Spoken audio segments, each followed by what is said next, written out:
Somewhere in the burning tents, the baby wailed. "We have to save him!" she cried, running between the engulfed burlap piles. "And do what with him?" Therod called after her as the rest arrived. As she ran by, a few of the tent flaps were left open. Bodies were burning inside them. The tent Therod had lit up when the lady in red challenged him still stood. It was the last to catch fire. Sekiya threw back the flap.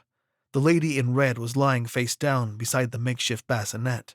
Sekiya tried to nudge her awake, but then she noticed a long slit with a crimson stain darker than her dress. Someone had killed these people and burned the settlement to the ground. Sekiya scooped up the infant and ran back through the fire. "I got him!" she said triumphantly. Clive and Clara nodded beside her. Aside from a bit of soot, the little one appeared unharmed. "Now what?" Therod asked behind her, surrounded by his men. "Why did you do this?" Sekiya shouted. "They were complying!" The bearded man looked at his men innocently. "Me? We just got them under control. I needed their tributes." Then he pointed at the bundle in her arms. "But you need to get rid of that." "That?" Clive repeated. "It's a baby." "It's a runt we don't have time or energy to devote to raising. Get rid of it immediately." Sekiya tuned them out. She looked into the little one's eyes. He had stopped crying and only looked back into hers. "Sekiya," Therod said beside her. "I'm serious. Either it goes or you all go." Not hearing Therod, Clara asked, "Who would do this?" The men shrugged. One said, "Roving clans all over the country. Could have been anyone." "Does anyone have an issue with you?"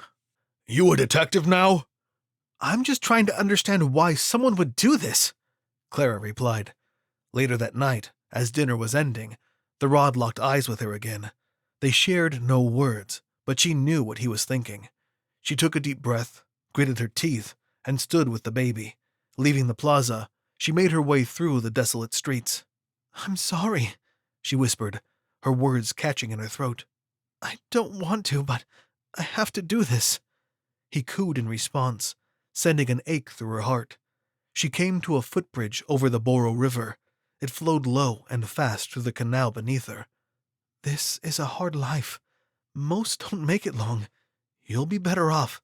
It'll be quick and painless, I promise." He cooed again. Then he smiled. Her heart twisted into a knot, and her hands shook with fear and anticipation. He felt too light and yet heavy at the same time. "We'll both be better off." She felt her fingers unfurling. Then she let go.